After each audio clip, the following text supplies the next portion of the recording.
अस्सलाम वालेकुम नाज़रीन, मैं हूं रमशा कौर और आप देख रहे हैं प्रोग्राम सिटी एट 10 में और आपका साथ होगा सुबह 10 बजे से लेकर 12 बजे तक। और आज बहुत सारी अहम स्टोरीज़ हैं, कुछ अच्छी खबरें भी हैं। तो सबसे पहले आपको अच्छी खबर ही शेयर कर लेते हैं और वो ये कि हमने देखा है कि जो पाकिस्तान और चाइना की दोस्ती है उसकी कोई मिसाल नहीं मिलती। और यकीनन जब दोनों लोग मिल जाते हैं और अच्छे दोस्त मिलकर काम करते हैं तो दोनों मुल्कों की बेहतरी के लिए चीज़ें सामने आना शुरू हो जाती हैं। तो इस वक्त हम देख रहे हैं पाकिस्तान चाइना फ्रेंडशिप पार्क का इफ्तिताह कर दिया गया है और ओपन एयर जिम का भी इफ्तिताह हुआ है। तो ये एक अच्छी खबर सामने आई। मेयर कराची और जनरल कौंसिल ने जो है वो जिम का इफ्तिताह किया और शहरियों के लिए नए ख्वाहिशात का इजहार किया कि वहाँ पर आएँ, वॉक करें, जिम करें, ओपन एयर में एक्सरसाइज करें। तो इस हवाले से जो है ना वो अच्छा इकदाम नज़र आया पाकिस्तान चाइना इकनॉमिक कॉरिडोर के लिए और पाकिस्तान के लिए, चाइना के लिए अहम रवाबित पैदा करने के लिए, ताल्लुकात को इस्तवार करने के लिए। इस तरह की जब खबरें आती हैं, इस तरह की जब चीज़ें आती हैं तो वो दोनों ममालिक के लिए अच्छा होता है और एक अच्छा सेंटिमेंट कायम होता है। उसके साथ साथ एक और ख़बर ये भी है कि जो है ना शहर कराची यकीनन बहुत बड़ा शहर है, बहुत सारे मसाइल से दो चार है। तो ऐसे में हमने जैसे अभी कुछ दिन पहले भी जिक्र किया था कि एक तरफ तो कराची की ब्यूटिफिकेशन पे काम हो रहा है, उस हवाले से अहम इजलास भी हुआ, उस हवाले से भी आपको बात करेंगे और आपको बताएंगे कि जो निगरां वज़ीर आला सिंध हैं जस्टिस रिटायर्ड मकबूल बाकर साहब, उन्होंने शारा फैसल की खूबसूरती और जो चौकंडी कब्रिस्तान है उसके ऊपर इजलास बुलाया और उन्होंने कहा है कि जो तजावीज़ हैं वो सामने लेकर आएँ, इन पर गौर किया जाएगा। और एयरपोर्ट से लेकर रीजेंट प्लाजा तक जो 18 किलोमीटर है शारा फैसल की खूबसूरती की जा रही है। आपने देखा कि वहाँ पे वॉल भी बन रही है, पेंटिंग्स का काम भी होगा और रंग रोगन करवाया जाएगा, लाइट्स लगाई जाएंगी। तो ये क्या क्या होगा कराची वालों के लिए, इस पर भी हम बात करेंगे। लेकिन दूसरी तरफ ये कि एक तरफ तो ये काम हो रहा है, दूसरी तरफ जो यूनिवर्सिटी रोड है वो उखड़ा हुआ है और रोज़ाना आने जाने वालों के लिए शदीद मुश्किल का सामना करना पड़ रहा होता है। एक बड़ा रूट है वो जिसके ऊपर रोज़ाना कई स्टूडेंट्स जाते हैं, नौकरी पेशा अफराद जाते हैं, तमाम लोग सफ़र कर रहे होते हैं और वो दोनों तरह का सफ़र कर रहे होते हैं। तो ये कब ख़त्म होगा, उनका सफ़र कैसे होगा, क्योंकि ये बहुत ज़्यादा जो है ना वो तवील हो गया मामला और अभी तक ये बन के नहीं दिया यूनिवर्सिटी रोड, इस पर बात होगी। उसके अलावा जनाब बिजली और गैस के बिलों से ना सिर्फ घरेलू सार्फिन परेशान हैं, उनकी चीखें निकल रही हैं, बल्कि जो इंडस्ट्रियलिस्ट हैं वो बहुत ज़्यादा परेशान दिखाई दे रहे हैं। उनका ये कहना है कि भाई इस तरह से अगर रहा, इतने इतने बिल आते रहे, एक तो गैस की शॉर्टेज है, दूसरी तरफ जो बिजली का टैरिफ है वो इतना ज़्यादा है और उसके बावजूद नापैद है, लोड शेडिंग हो रही है, फ्यूल कंजम्पशन जब हम जनरेटर्स पे चलाते हैं तो वो भी बहुत ज़्यादा हो गई है। तो ऐसे में हमारी जो इंडस्ट्रीज़ हैं उसके लिए हमारी मुश्किलात बहुत ज़्यादा बढ़ रही हैं और कारोबार को आसान किया जाए, इस हवाले से जो माहीन सलमान है, Korangi association of trade industry की साबिक सीनियर नायब सदर, उनका ये कहना है कि भाई अगर आप चाहते हैं कि इंडस्ट्री चलती रहे तो हमारे लिए सहूलियात पैदा की जाएं और जो कीमतें हैं उनके अंदर जो इजाफा किया जा रहा है मुस्तकिल उसको रोका जाए, इस हवाले से बात होगी। उसके अलावा एक और चीज़ जो है ताजर बरादरी डिमांड कर रही है वो ये है कि जो पेट्रोल की कीमत है उसमें 50 रुपये फ़ी लीटर तक कमी की जाए। जैसे कभी मैंने आपको बताया कि इंडस्ट्रीज़ के लिए फिर आप जब बिजली जाती है तो जनरेटर चलते हैं, फ्यूल जो है वो यूज़ होता है, गैस यूज़ होती है, तो उसकी जो है टैरिफ है उसमें भी कमी का मुतालबा किया। और दूसरी तरफ खबरें ये भी आ रही हैं कि शायद कल जो है वो पेट्रोल की कीमत में कमी का ऐलान किया जाए, बट ये हवाले से अभी तक कोई तस्दीक नहीं है, बातें सामने आ रही हैं।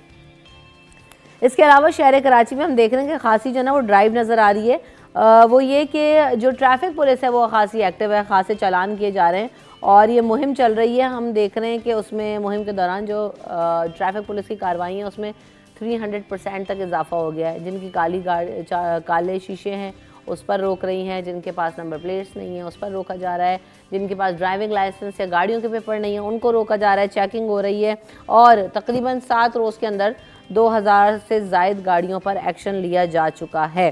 तो ये भी, और एक और एक्शन की बात कर लेते हैं कि जो निगरां वज़ीर आला साहब हैं वो कह रहे हैं कि ज़ेर ज़मीन जो पानी के बोर्स हैं उनको रेगुलराइज़ किया जाए, उनका टैरिफ वसूल करने के लिए मीटर्स लगा दिए जाएँ, इस हवाले से भी हम बात करेंगे। और साथ साथ जो पॉलिटिकल न्यूज़ है उसे कैसे छोड़ सकते हैं, क्योंकि अभी हम देख रहे हैं कि आइंदा आने वाले दिनों में इंतखाबात की तैयारियां भरपूर तरीके से ज़ोरों शोर से जारी हैं और ऐसे में जोड़ तोड़ का सिलसिला शुरू हो गया है, मुलाकातें होना शुरू हो गई हैं, एक पंछी उड़ के दूसरी जो है ना वो क्या होता है वो नेस्ट को क्या कहते हैं, घोंसला, उसमें जाना शुरू हो गए हैं।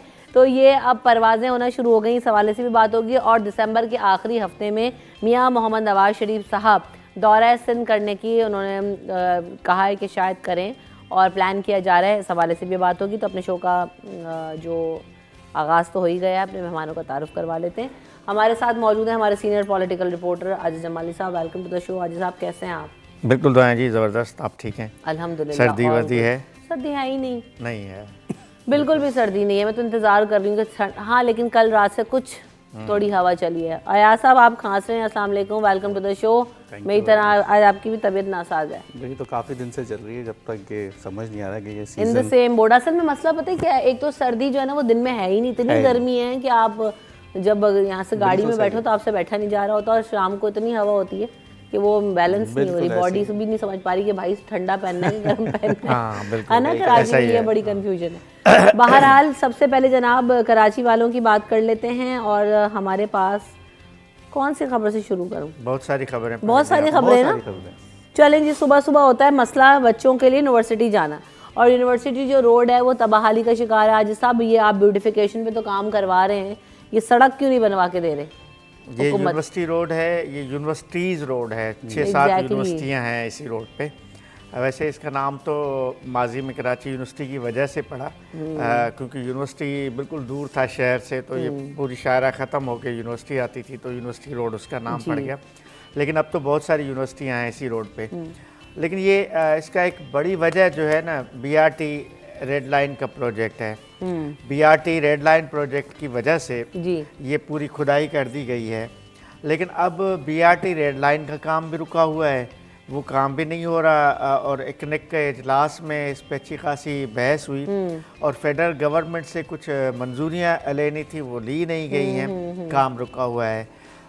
और 2025 में यहाँ पे बसें चलनी हैं। लेकिन अब 24 शुरू होने वाला है। ये 3 साल का प्रोजेक्ट था, 3 साल में इसको मुकम्मल होना था, लेकिन 2 साल तो गुजर गए, उसके बावजूद इसके मुकम्मल होने के कोई आसार हमें नज़र नहीं आ रहे। अब वो देखिए ना कि इस खाली यूनिवर्सिटी रोड एक तो इतना बिजी है, उसके ऊपर वाकई इतनी यूनिवर्सिटीज़ हैं, लोगों को ऑफिस जाना होता है, आना होता है, तलबात की क्लासेस होती हैं, लेट हो जाते हैं। दूसरी तरफ ये जो अयाज मॉडल वाला रोड है हमारा, ये जो जा रहा है सफूरा की तरफ से जो गुजर रहा है, कैंट मलिर कैंट से आगे है ना, उधर भी ये जो BRT का आपने जिक्र किया, और ग्रीन लाइन बस का ट्रैक बन रहा था, रेड बसेस ने वहाँ से गुजरना था, और BRT का, लेकिन वो भी ऐसे ही जो है वो खोद के सारे दरख्त उन्होंने दिनों में निकाल दिया, अब वो खुदा पड़ा है बस। देखें, इसका एक मसला ये आता है कि ये पूरा प्रोजेक्ट हमारा किसी ये वफाक या सूबे का नहीं है, उसके अंदर वर्ल्ड बैंक का पैसा भी इन्वॉल्व है। जितना काम हो रहा है वो नज़र आ रहा है, जितने उनको पैसे मिलते जाते हैं उतनी वो काम करते हैं। कॉन्ट्रैक्टर बेस काम होता है, कॉन्ट्रैक्टर की पैसे फंसते हैं, वो काम वहीं रोक देता है। एक सबसे बड़ा मसला हमारे यहाँ जो ये डॉक्यूमेंटेशन और बिलिंग और ये सारा मसला है, वो उसका सफ़र हमें करना पड़ता है। जो ये आप यूनिवर्सिटी रोड की बात कर रहे हैं, इसका सबसे अहम मसला जो आता है ना कि जब वो रोड खोदते हैं तो उसके नीचे से जो यूटिलिटीज़ का जो शिफ्टिंग का मसला है, वो एक अहम चैलेंज है। इसके अंदर सिर्फ एक रोड नहीं बनना, उसके अंदर तमाम इदारे इन्वॉल्व हैं। उसमें सुई सदन गैस ने भी काम करना है, उसमें के इलेक्ट्रिक ने भी काम करना है, उसमें वाटर बोर्ड ने भी काम करना है, क्योंकि ये सारी यूटिलिटीज़ को शिफ्टिंग जो है ना वो एक अहम चैलेंज इस वक्त उनके सामने आता है। ये मुझे बात समझ नहीं आती, जब इसकी PC1 बन रहा होता है तो ये सब चीज़ें क्यों नहीं इनकी नॉलेज में होती कि ये तमाम मुश्किलात का सामना करना पड़ेगा। साथ साथ इनको तो मुश्किलात होती है, लेकिन सफ़र आवाम ने करना है। अब मसला ये जो आप बात कह रहे हैं, ये बहुत अहम शाहरा है हमारा, सेंटर ऑफ द सिटी के बीच में से ये आर्टरी गुजरती है, जिसको आप सिविक सेंटर भी इसी रोड पे ही आता है। तो सिविक सेंटर इसलिए रखा गया था उस वक्त, वो सेंटर ऑफ द सिटी कहलाता था। और ये हमारी मेन 3 बड़ी शाहराएँ हैं कराची की। अगर आप देखें तो ये पैरेलल जो चल रही है, शाहरा फैसल, यूनिवर्सिटी रोड, और उसके बाद शाहरा पाकिस्तान जिसको हम कहते हैं, जो कि आपकी हैदराबाद वाली हाईवे जो पूरा MA जिन्ना रोड तक इसी तरीके से उसके ऑल्टरनेट जो उसको कनेक्ट करती है। ये 3 बड़ी शाहराएँ जिसके ऊपर हमारा कराची का जो है ऑल्टरनेट सड़कें जिसको हम कहते हैं कि अगर ये ख़राब है तो वहाँ से इंटरकनेक्टिविटी शहर की होती है। लेकिन ये बिल्कुल सेंटर में पड़ती है। यहाँ तमाम इसके लिंक्स अगर आप देखें तो कराची का जो स्टेडियम है वो इधर पड़ता है। यहाँ तमाम यूनिवर्सिटी, कराची यूनिवर्सिटी की बात कर लें, NAD यूनिवर्सिटी जो बड़ी यूनिवर्सिटी, सर सैयद यूनिवर्सिटी इसी रोड के ऊपर है। बिल्कुल। तो ये तमाम दिन में यहाँ से कितना ट्रैफिक जाता है और वापस आता है। और सबसे बड़ा मसला जो इस वक्त इन हालात में जो मिट्टी धूल से जो इस वक्त बीमारियां लोगों को हो रही अभी है, जो हम वहाँ पे जिक्र कर रहे थे ना कि नज़ला खांसी, अब खांसी कैसे खत्म हो गई, एयर इंडेक्स इतना खराब है। आपको और पता है एयर वो क्वालिटी शहर के- इंडेक्स के अंदर तामीरात का बहुत बड़ा हिस्सा होता है उसको ख़राब पोल्यूटेड करने के अंदर। तो ये जो तामीराती काम होते हैं उनको इन सीज़न के अंदर जल्द से जल्द या तो रोकें या तो कंप्लीट रोक देंगे इस सीज़न के क्या अंदर। देखें एक चीज़ खुद फुटेजेस में आप देखें, अभी इतना बड़ा गड्ढा खुदा हुआ होगा, उसमें मट्टी पड़ी भी होगी, तो भाई वो उड़ उड़ के आएगी, जाहिर सी बात है। लोगों के जो वहीं से गुजर होता है, वो सांस में जाती है, प्रॉब्लम होती है, वो फिर आपको जो है ना वो अच्छा, ये आप बीमारियां होती देखें, हैं। ये प्रोजेक्ट आज का तो नहीं होगा, इससे कबल ये पीपल्स पार्टी आजिज भाई बता सकेंगे कि ये प्रोजेक्ट इसको जो है वो एक हाँ आप एक सेकंड, हाँ जी बिल्कुल। अच्छा, दूसरी बात ये एक और इजलास हुआ है इस हवाले से, हमने देखा कि जो कल फॉलो अप इजलास हुआ है जी हाँ, और निगरान वज़ीर आला सिंध साहब ने उसकी सदारत की है। और पहले जो ब्यूटिफिकेशन के हवाले से काम फॉलो अप में ये बात सामने आई कि जनाब ये जो फलक नाज अपार्टमेंट्स हैं एयरपोर्ट के सामने, उनको भी अब जो है वो सिंध बिल्डिंग कंट्रोल अथॉरिटी वो मेरे ख्याल से उनको ब्यूटिफाई करेगी, संभालेगी, क्या करेगी। दूसरी बात ये आजिज भाई ये भी ऐड कर लीजिएगा कि देखिए जहाँ पर हम ये बात करें तो भाई इन इजलासों में ये भी तो डालें, वो भी तो शहर का हिस्सा है, या सिर्फ आपने एयरपोर्ट से निकल के उनको जो लोग आ रहे हैं उन्हीं को केटर करना है, बाकी शहर वाले जो अजाब भुगत रहे हैं उसका कोई जिक्र नहीं है। नहीं, इसको थोड़ा समझना पड़ेगा। कल के इजलास में दो चीज़ों पे बात हुई है। एक चौकुंडी कब्रिस्तान पे बात हुई है। चौकुंडी कब्रिस्तान कराची नेशनल हाईवे पर है और एक ज़माने में ये एक बड़ा आसार कदीमा का प्लेस है, बड़ा खूबसूरत किस्म की, लेकिन इसके सामने इतनी इंक्रोचमेंट हो चुकी है, इतने कब्ज़े हो चुके हैं कि वो अब नज़र नहीं आ रहा। माजी में हम जब नेशनल हाईवे पे गुज़रते थे तो दूर से ही हमें वो टॉम्ब नज़र आता था चौकुंडी कब्रिस्तान का, लेकिन अब वो नज़र नहीं आ रहा। अब चूँकि इतने कब्ज़े हो चुके हैं, सामने से आप देखेंगे तो ट्रालर्स खड़े होते हैं, दीवारें खड़ी कर दी गई हैं। एक तो ये फैसला हुआ है कि ये कब्ज़े ख़त्म किए जाएं और चौकुंडी कब्रिस्तान की जो खूबसूरती है उसको बरकरार रखा जाए। ये 500 साल तकरीबन कदीमी कब्रें हैं यहाँ पर, 400-500 साल, और बहुत खूबसूरत प्लेस है, एक बहुत खूबसूरत जगह है कराची की। और दूसरा इसमें ये बताया गया है कि अभी भी इस आसार कदीमा पे लोग नई कब्रें बना रहे हैं, जिस वजह से वो जो पुरानी कब्रें हैं वो ख़त्म हो रही हैं तारीख़ी। तो ये भी एक अलग ज़मीन मुख्तस की गई है कि जो नई कब्रें आएंगी वहाँ पे। लेकिन अब मैं आता हूँ आपके उस सवाल पे, शारा फैसल ब्यूटिफिकेशन प्लान पे। मेरा ख्याल है ये इसको खूबसूरत बनाने का एक प्लान है, ये ठान ली है नए वज़ीर आला साहब ने कि 1-2 महीने के अंदर इसको मुकम्मल करना है, जिसमें फलक नाज के बिल्डर को कहा गया है कि इसी हफ्ते वो अपना काम शुरू कर दे, वहाँ से इंक्रोचमेंट्स हटा दे और जो उसकी खूबसूरती है, सामने जो 3 अपार्टमेंट्स हैं ये तीनों फलक नाज प्रोजेक्ट के हैं।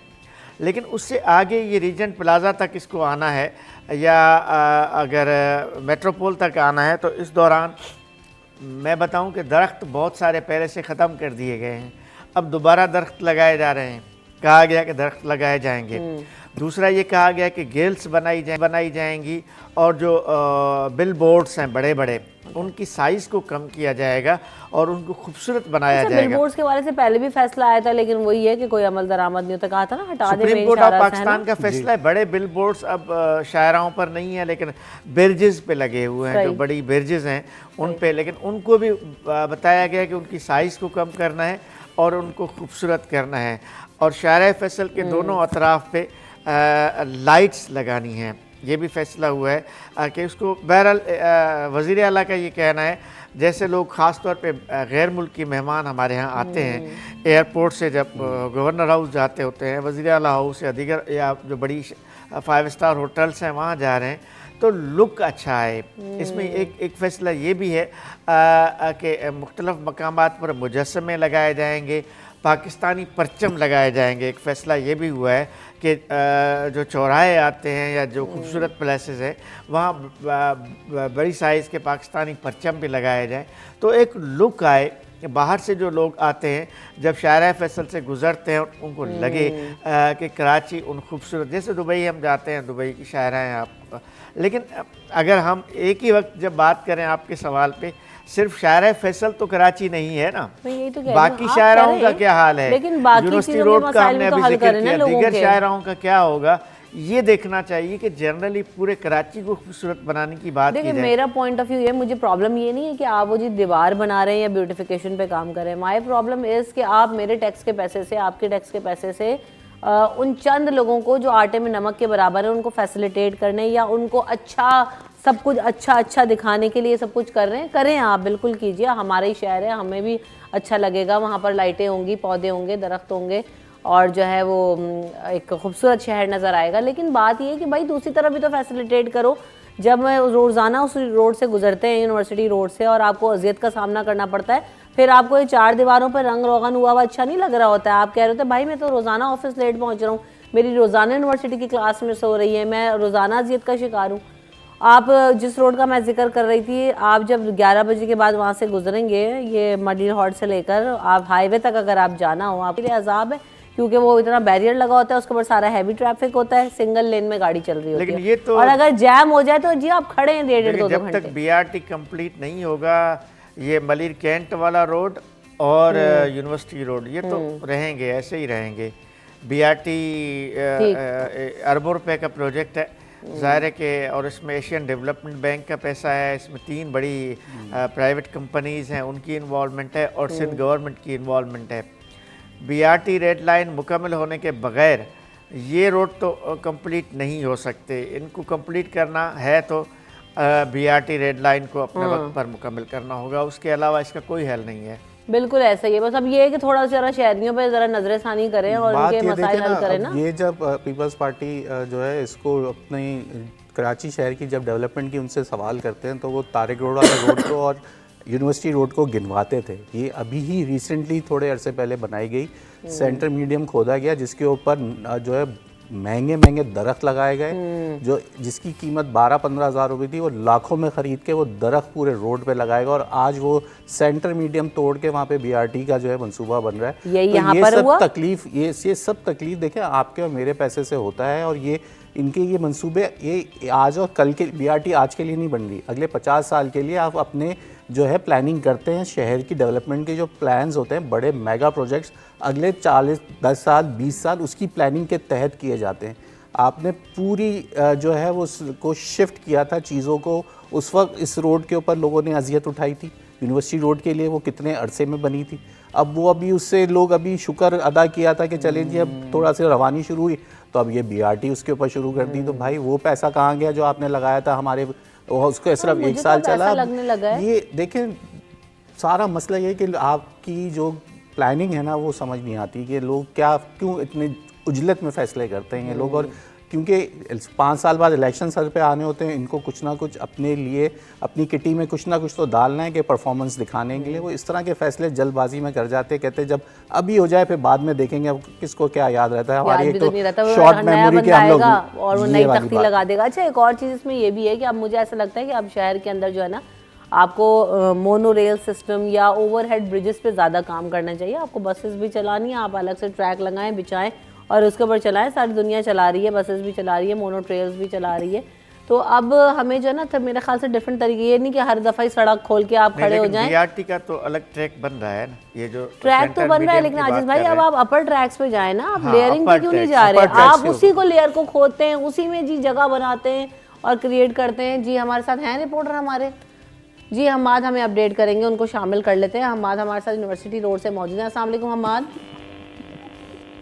वालेकुम अस्सलाम रक्षा। हमाद ये बताएं, आपके पीछे ही नज़र आ रहा है कि किस कदर ख़राब सूरत हाल है, मट्टी है, धूल है, कई दिनों से इस पर काम हो रहा है। कुछ बेहतरी नज़र आ रही है? किस हद तक कुछ परसेंटेज बढ़ी है काम की, कि वही हाल का हाल है, बस खोद के छोड़ा हुआ है? देखिए अभी सुबह जब आप यहाँ पर मौजूद हूँ, सेक्टर पे देखिए पूरा चौरंगी तक ये 10 किलोमीटर का ये ट्रैक है, जहाँ पर BRT रेड लाइन का जो मंसूबा है उसको मुकम्मल करना है। 2022 में ये शुरू हुआ था, लेकिन सिर्फ रबी का ये दिखा रहा है ये मंसूबा, जिसकी वजह से यहाँ पे गुजरने वाले जो शहरी हैं जो सुबह और शाम के औकात में जब यहाँ पे गुजरते हैं दफातर जाने के लिए, सुबह के औकात में, और फिर जब वापस दफातर से घर जाने के लिए, तो इनको काफी परेशानी का सामना करना पड़ता है।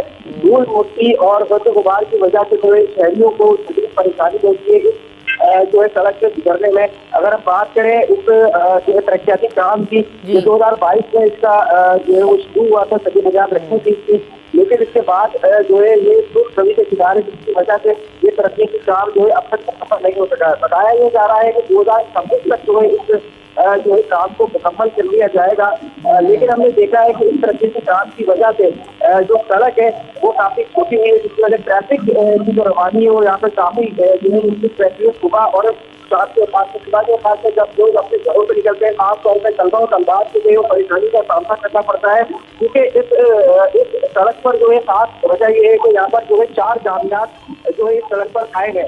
यूनिवर्सिटी है, NID यूनिवर्सिटी है, फिर फेडरल यूनिवर्सिटी वफाकी उर्दू यूनिवर्सिटी और फिर एक प्राइवेट यूनिवर्सिटी भी जो है इसी जो यूनिवर्सिटी रोड पर है, जहाँ पर तलबा तलबात जो है पढ़ने के लिए आते हैं, अपनी एजुकेशन हासिल करने आते हैं। उनको सबसे बिल्कुल ऐसा ही है, सुबह सुबह जो है ना वो बड़ा मसला हो जाता है और लेट स्टूडेंट्स भी, काम करने वाले लोग भी बार बार हम ये अक्सर बात करते हैं, लेकिन वही वाली बात है कि अगर थोड़ा सा बेहतरी आ जाए, थोड़ा सा रैपिडली काम हो जाए तो चले आवाम की सहूलत के लिए काम हो रहा है, लेकिन इतनी अजियत जो है ना उतनी देर इतनी बर्दाश्त हो सकती है तो भूल ही जाते हैं खोद के। बहरहाल वक्फे की तरफ बढ़ लेते हैं, वक्फे के बाद वापस आएंगे और ख़बरें होंगी, उन पर डिस्कशन होगा आफ्टर दिस ब्रेक।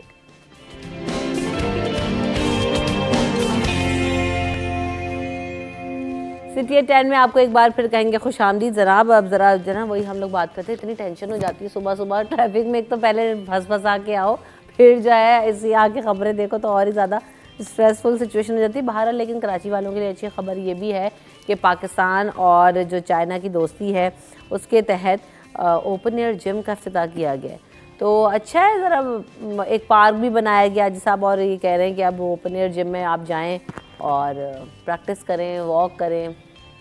चाइना के साथ तो हमारे ताल्लुकात बरसों से अच्छे हैं, उसमें कोई शक नहीं कि ये अगर दुनिया में ममालिक के दरमियान दोस्ती की एक सबसे बड़ी आला मिसाल अगर दी जाए तो वो पाक चाइना है। दुनिया इस पर रश्क करती है कि ये ख़त्म, बहुत सारी साजिशें हुई कि ये दोस्ती ख़त्म भी हो जाए। इसमें बड़ा प्रोजेक्ट तो CPEC है, सबसे बड़ा मंसूबा। अगर मंसूबों की बात करें तो CPEC बहुत बड़ा प्रोजेक्ट है जिसके तहत ये गवादर से लेके काशगर तक जो कॉरिडोर बिछाया जा रहा है, बहुत बड़ा प्रोजेक्ट है और बड़ा अच्छा काम हो रहा है उस पर। अभी थोड़ा स्लो हो गया है। उसी में एक कराची का भी प्रोजेक्ट है, मुझे पता नहीं कि उस पर बात क्यों नहीं हो रही, उस पर काम क्यों नहीं। कराची सर्कुलर रेलवे को भी CPEC का हिस्सा बनाया गया था। कराची सर्कुलर रेलवे जो कई बार कोशिश की गई शुरू करने की, लेकिन शुरू नहीं हो सका, तो बाद में फिर चाइना से बात करके CPEC प्रोजेक्ट में कराची सर्कुलर रेलवे को भी शामिल किया गया। अच्छा, पिछले दिनों बात है, आज से शायद 6 माह पहले अगर पीछे चले जाएं तो इन्होंने क्या किया था कि सर्कुलर रेलवे के जितने ट्रैक्स थे उन पर दोबारा सब काम शुरू हुआ था। उन ट्रैक्स को जी खोला गया, सड़कें खोदी गई, ट्रैक्स बिछाए गए, नई वो जो पत्थर होता है उसको क्या कहते हैं वो डाले गया, फिर रेल नहीं चली, उतना पैसा उसके ऊपर लगा, फिर बेकार पड़ा हुआ है। उसमें कहीं रुकावट है। आपने ट्रैक देखा हो ना, उसके ऊपर काम शुरू हुआ भी हो रहा है। अगर आप देखें जिसको गिलानी रेलवे स्टेशन की तरफ जो काम होना था वहाँ पे काफी हद तक काम हुआ, कहाँ रुक गया। अब बात काला बोर्ड से जो हावड़ के नीचे से ट्रैक गुजर रहा है उसको पूरा खोद के नया ट्रैक बिछाया गया था सर्कुलर रेलवे का, ब्रिज रोड के पास हुआ था। जिस बिल्कुल सही बात कह रहे हैं कि ये हमारे लिए सबसे अहम मसला है कि जिस तरह ये BRT हो रहा है तो सर्कुलर रेलवे चल जाए तो आपके लिए जो ये बीच में खुदाइयाँ और ये ज़्यादा आसान था बानिस्बत इसको पहले अगर कर लेते और थोड़ा सा आपका डाइवर्जन लोगों का इस तरफ होता और आपको फिर ट्रैफिक के अंदर थोड़ा सा लोगों को ईजीनेस मिलती तो ये फिर काम किया जाना आसान था। लेकिन वही वाली बात है कि ये तो, लेकिन असल बात रह गई जो आपने सवाल किया था, तो वो जो जिम है ये बहुत अच्छी बात है। मेरा ख्याल है ये छोटे छोटे मंसूबे हैं, मुख्तलिफ ममालिक से हमारे होते रहते हैं। तो ये चाइना के साथ जो जिसका आपने हवाला दिया, इफ्तिताह भी हो गया, तो मेरा ख्याल है ये बहुत अच्छी पॉजिटिव साइन है, ये एक मस्बत सरगर्मी है, इसको वेलकम करना चाहिए। चाइना के अंदर मेरा जाना हुआ था, CPEC के थ्रू हम लोग कुछ जर्नलिस्ट का विज़िट कराया गया था चाइना के लिए। तो हम जहाँ बीजिंग भी गए, शंघाई भी गए, तो वहाँ लोग इनकी प्रैक्टिस है चाइनीज़ के, इनके यहाँ बड़े बड़े पार्क्स होते हैं, उसके अंदर अच्छे सारे ऐसे जो जिम्स में चीज़ें होती हैं उसके अलग जो है वहाँ पर वो इस टाइप के आपको फिटनेस के लिए वो जो है ना वो चीज़ें लगाते हैं। अच्छा, वो पार्क में ही उन्होंने लगाए होते हैं, वो हटते भी नहीं है और आपको वो और आप यकीन करें वहाँ पे मैंने ओल्ड एज लोग उस पार्क के अंदर उन जो आप हमारे यहाँ तो उनको झूले बोलते हैं जिसमें बच्चे, लेकिन उसके अंदर वो आपको फिटनेस के लिए वो चीज़ें लगाई हुई थी और वो उसके अंदर बड़ी एज के लोग उसके अंदर उसको एंजॉय कर रहे थे, अपना वक्त वहाँ गुजार रहे थे।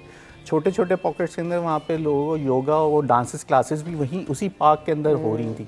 तो ये उनकी एक प्रैक्टिस है। चाइनीज़ जो है वो अपनी आवाम को इस तरीके से इंगेज रखते हैं कि वो नेचुरल जो आपको ब्यूटी हो या नेचुरल एनवायरनमेंट आपको प्रोवाइड करते हैं, उसी की ये कड़ी है कि उन्होंने इस तरीके से ये एक आपको कश्मीर रोड पे ये पार्क बना है।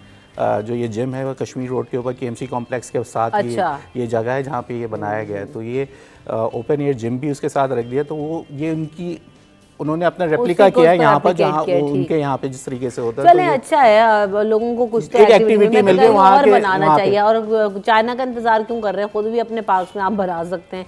हमारे पास कितने ग्राउंड्स और पार्क्स हैं। फिर वही मसले वाली बात आ जाएगी कि इनका बजट कहाँ जाता है। और फिर बस नेमतुल्लाह खान साहब के दौर में कुछ पार्क बन गए तो उसके बाद से सब ओन भी तो करें ना लोग, Exactly. सारी हुई है। नवाज शरीफ साहब जो है वो आजिज़ भाई सोच रहे हैं कि जी दौरा सिंध करने की ख्वाहिश का इज़हार रखना। अच्छा, इस दफ़ा मुझे ये नज़र आ रहा है कि आप मेरी बात से अग्री करेंगे या नहीं, मुझे बताएं कि क्या चल रहा है।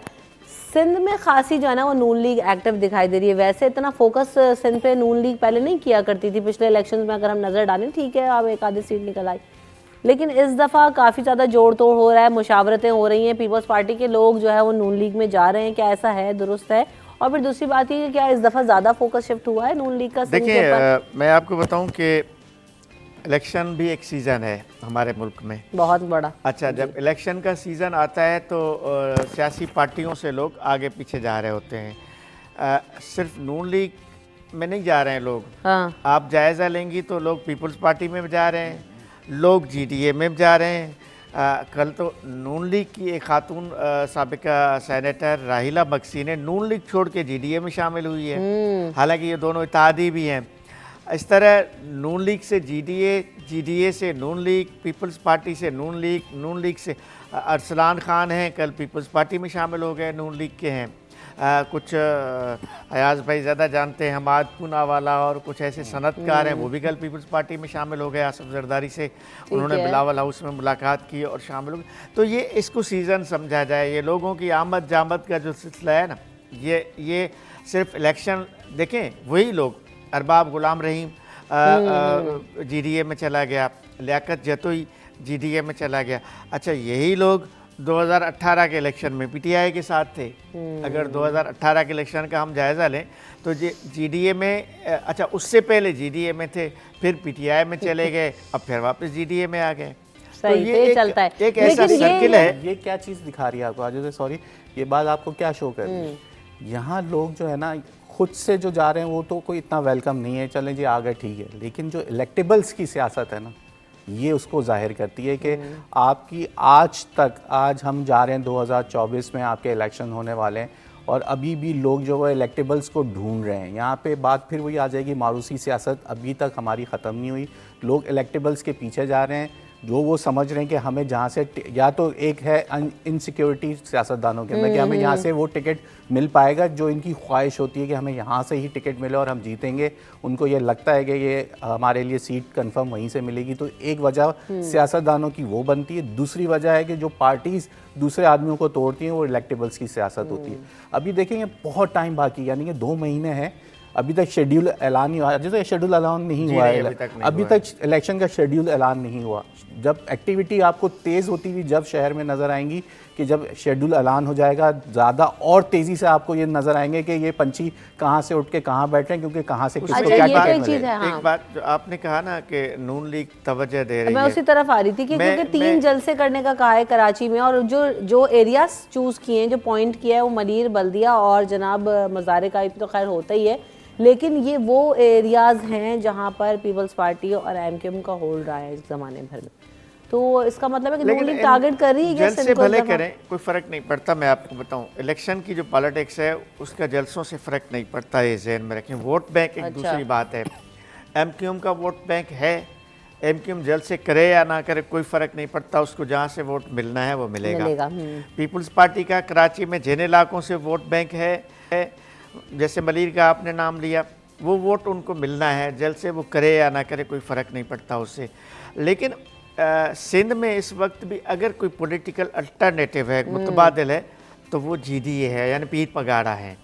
पीर पगाड़ा की क़यादत में जो लोग मिलते हैं, सिंध में शहरी इलाकों में एमक्यूएम मुतबादिल है और सिंध के देही इलाकों में जीडीए मुतबादिल है। मुस्लिम लीग नून अब भी सिंध में मुतबादिल नहीं है। अगर मैं सिंध के पॉलिटिक्स की बात मैं करूं, ये बात नहीं करी, शायद आप मेरा पॉइंट नहीं समझ रहे। मैं ये कह रही हूँ कि ठीक है वो मुतबादिल नहीं होगा, लेकिन पिछले अदवार में हमने नून लीग की जो पॉलिटिकल एक्टिविटी है वो पंजाब तक महदूद देखी।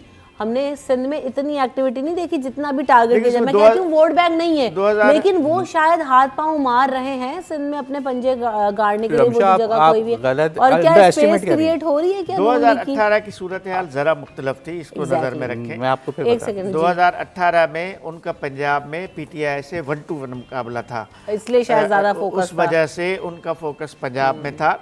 इस वक्त पीटीआई उस तरह स्ट्रांग नहीं है, पंजाब में भी नहीं है, पूरे पाकिस्तान में भी नहीं है। उसके और बहुत सारी वजूहात हैं, हम अभी बात नहीं करें तभी हो जाएगी बात।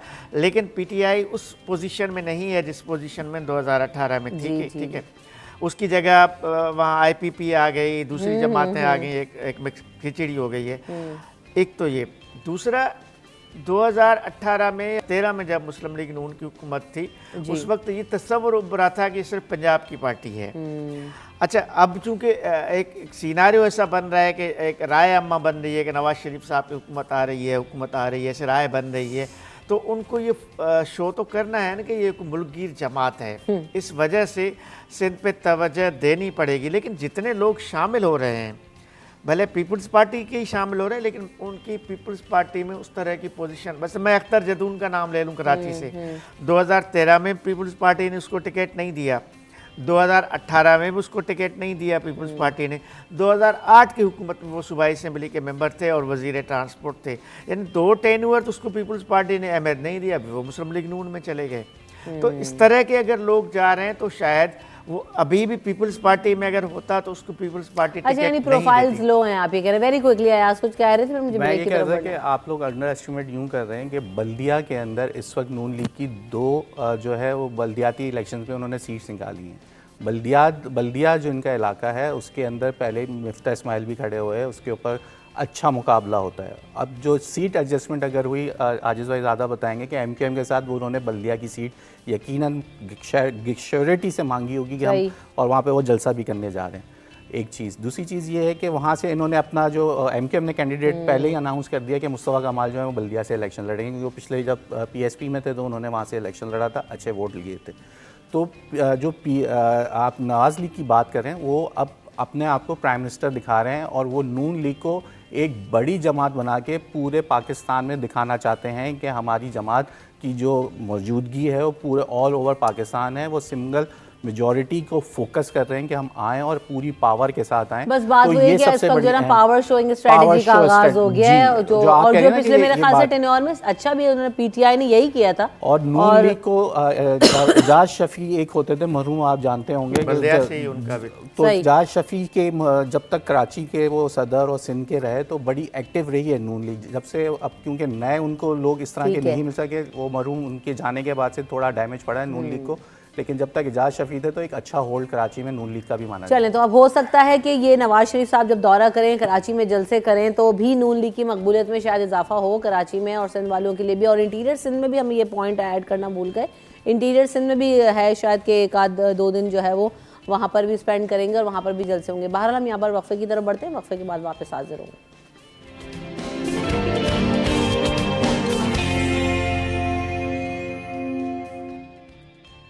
द शो, तो जनाब हम जिस तरह से बातें कर रहे हैं और टॉप स्टोरीज का जिक्र करते हैं, कराची में एक और चीज़ चल रही है और वो ये है कि जो ट्रैफिक पुलिस है उसको टारगेट दिया गया है कि जनाब आपने 600 चालान तक दिन में करने हैं और लोगों को रोका जा रहा है। काली जिनके शीशे हैं उन गाड़ियों को रोक रहे हैं, लाइट्स और सायरन जिन्होंने लगाए हुए हैं फैंसी, उनको रोका जा रहा है, फैंसी नंबर प्लेट्स पे रोका जा रहा है। तो तकरीबन अगर दिन के हिसाब से देखा जाए तो काफ़ी ज़्यादा 2000 गाड़ियों को रंगीन शीशों पर रोका गया, जो जिनके पास म्यूज़िकल हॉर्न्स लगे हैं उनको 2000 से ज़ायद, फैंसी नंबर प्लेट्स 3000 से ज़ायद गाड़ियों को रोका गया। तो खासा क्रैकडाउन हो रहा है। कैसे देख रहे हैं आप इसको? आज भाई से ट्रैफिक की सूरत हाल और वो चीज़ें बेहतर होंगी? देखिए, ये कोई नई बात नहीं है, 30 साल से मैं इसी शहर में रिपोर्टिंग कर रहा हूँ और ये काले शीशे 30 साल से सुन रहा हूँ।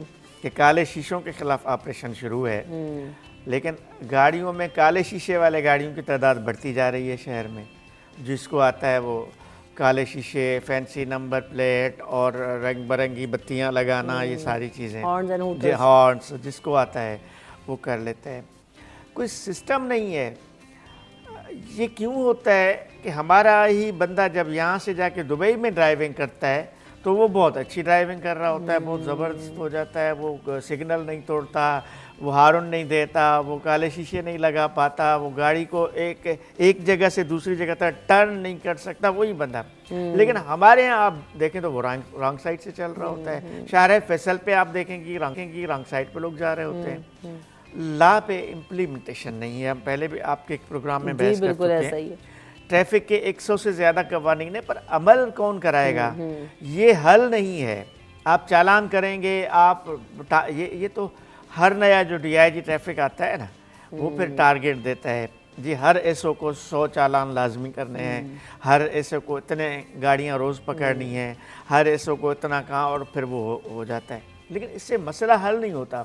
मुझे तो ऐसा लगता है और शहरियों के लिए मुसीबत खड़ी हो जाती है। इससे मसला हल नहीं होता। आप चालान भी करते हैं, ठीक है, चालान के पैसे भी आ जाते हैं, सब कुछ ठीक है, लेकिन असल जो सवाल है, क्या ट्रैफिक वाला गाड़ी को रोक के पैसे नहीं ले रहा? उसको कौन रोकेगा? क्या गाड़ियों की जो मेंटेनेंस है उसको कभी चेक किया जाता है? कोई नहीं करता। क्या गाड़ियों के जो कागजात हैं, क्या आउट ऑफ डेट बसेस शहर में चल रही हैं? कभी उनको किसी ने रोका पूछ के? तो असल सवाल जो है वो ये है कि कवानीन पर अमल होना, ठीक, अगर वो हो जाए, अगर ट्रैफिक रूल्स पे अमल हो जाए तो बहुत सारे मसाइल का खात्मा होगा जो नहीं हो रहा। और मुझे ऐसा लग रहा है सबसे पहले वो जो 200-100 रुपए लेने वाला जो सिस्टम है ना, पर्ची वाला, वो खत्म हो जाए। आप जैसे चालान दिखाते हैं, हम लोग वॉलेट खोलते हैं और 200 रुपए निकाल लेते हैं कि यार ये पकड़ो, चालान छोड़ो। तो ये जो अब अगला लेने वाला भी ना एक्सेप्ट करे उसको और थोड़ा कंप्यूटराइज सिस्टम की तरफ जाएं तो मेरे ख्याल से बेहतर हो जाएंगे। वेरी कुछ करना चाह रहे हैं? नहीं, बात वही है कि अभी वाक़या थोड़ा लंबा हो जाएगा, इसलिए फिर कभी आएंगे तो मैं आपको बताऊंगा। सरसरी ये है कि बाज़ारों में और ख़ासकर जहाँ लेडीज़ का आना जाना है वो होता है, वहाँ पे लेडी पुलिस होना बहुत ज़रूरी है। मेरे साथ कल एक वाक़या हो गया, कल ही की बात है। मैं डॉक्टर के गया, वहाँ वाइफ मेरी साथ थी, उनकी तबीयत ख़राब थी, तो हम गाड़ी पार्किंग में लगा दी, मेरे पीछे गाड़ी लगा के कोई चला गया, क्योंकि आधे घंटे हम इंतज़ार करते रहे। मैंने ट्रैफिक वाले को बुलाया, तारिक रोड का वाक़या है। वो सब इंस्पेक्टर आए, कहते हैं कि मैं कॉल करके किसी लिफ्टर को बुलाता हूँ, आपकी गाड़ी हटवा दो। और वो पहले बोलने लगा कि मेरे ना VHF जो उनके पास वायरलेस होता है उसके सिग्नल नहीं आ रहे। फिर कहने लगा सॉरी सर, वो जो लिफ्टर है ना वो ख़राब है, मैं इसकी नंबर प्लेट उतार लेता हूँ। नंबर प्लेट उतार के उन्होंने रख ली, और जब वो आई तो वो खातून ने गाड़ी लगाई हुई थी। अब मैं उनको देख के मैं कुछ बोल नहीं सका, पुलिस वाला मुझे तरफ देख रहा, मैं पुलिस वाले को देख रहा हूँ, उसने नंबर प्लेट दी, कहेंगी सॉरी।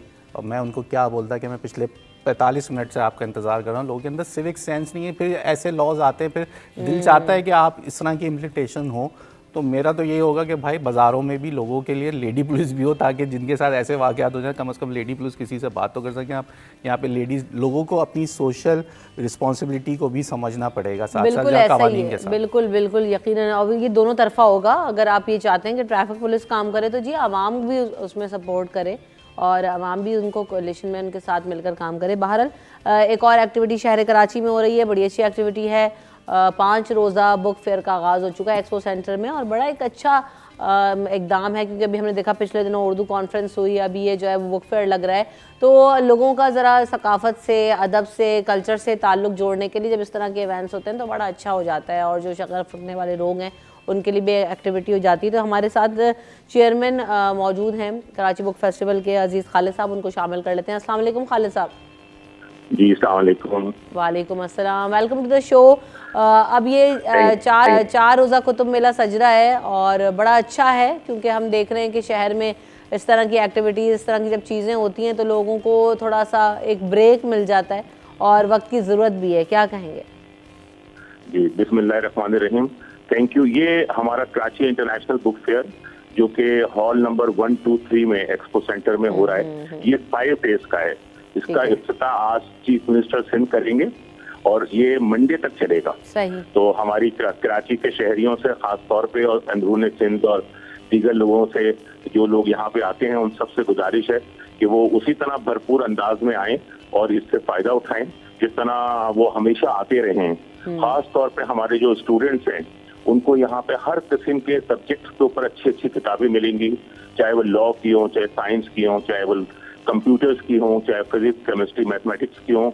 उसके साथ साथ आपको अच्छा उर्दू लिटरेचर, सिंधी लिटरेचर और दीगर मजहबी किताबें, कुरान मजीद, हर किस्म की बुक्स को हम अंडर वन रूफ लेकर आए अपने बच्चों के लिए और अपने लोगों के लिए। तो अजीज खालिद साहब, रिस्पांस ओवरऑल कैसा है? क्योंकि कुतुब बीनी का जो शौक है वो लोगों में बड़ा कम होता जा रहा है मोबाइल फ़ोन, टेलीविज़न और ये गैजेट्स आने के बाद से, तो अभी रिस्पांस कैसा है? अच्छा होता है?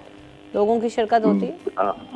अल्हम्दुलिल्लाह पाकिस्तान के अंदर बच्चों को, खास तौर पे यंग माओं को, कि उनका बहुत बड़ा कंट्रीब्यूशन है जब वो अपने छोटे बच्चों को लेकर आती हैं और एक के बजाय 10 किताबें दिला देती हैं। मैं तो देखकर हैरान होता हूँ कि इस मुल्क में कितना पोटेंशियल है और कितना लोग तालीम हासिल करना चाहते हैं। खास तौर पे हमारी जो मिडिल क्लास है, हमारी खवातीन, हमारे नौजवान, ये सब कंप्यूटर्स कितना भी आ जाए, देखें 80% हमारे यहाँ गुर्बत है और हर जगह कंप्यूटर नहीं जा सकता है, लेकिन किताब जा सकती है।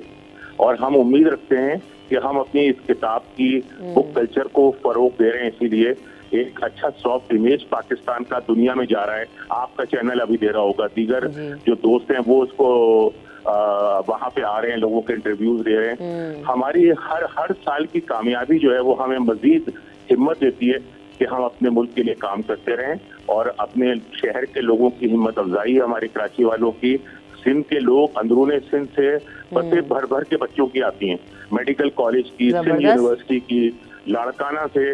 मेरा मतलब है अब ये इन बच्चों के लिए जितना भी काम किया जाए कम है, और यही बच्चे आगे हमारे मुल्क के मेमार है। बिल्कुल तो ऐसा ही है। हम सब मिलके जब अपने कौम के लिए काम करेंगे तो इंशाल्लाह पाकिस्तान तरक्की करेगा और अल्लाह ताला जो भी इस मुश्किलात हैं उससे निकालेगा इंशाल्लाह ताला। आप लोग अच्छा काम कर रहे हैं खालिद साहब, और अल्लाह ताला आपको इसमें मजीद इस्तकामत दे। Very good luck to you guys, और इंशाल्लाह ताला हम भी कोशिश करेंगे कि इसमें जाएं बुक फेयर में। और बहुत ज़रूरी है से रिश्ता इस्तवार करना, किताब से रिश्ता जोड़ना और स्क्रीन से थोड़ा सा डिस्कनेक्ट होना, क्योंकि अभी इतना ज़्यादा हमारा हो गया है ना कि बहुत सारे इशूज़ हमारे अंदर पैदा होते जा रहे हैं। बच्चों के अंदर एंजाइटी, एंगर इशूज़ हैं, तो जब वो किताब से रिश्ता जोड़ेंगे, किताबों में रंग भरेंगे, किताबों को पढ़ेंगे, तो वो बहुत अच्छा होगा। हमारे नुमाइंदे भी हमारे साथ मौजूद हैं। कौन है हमारे साथ?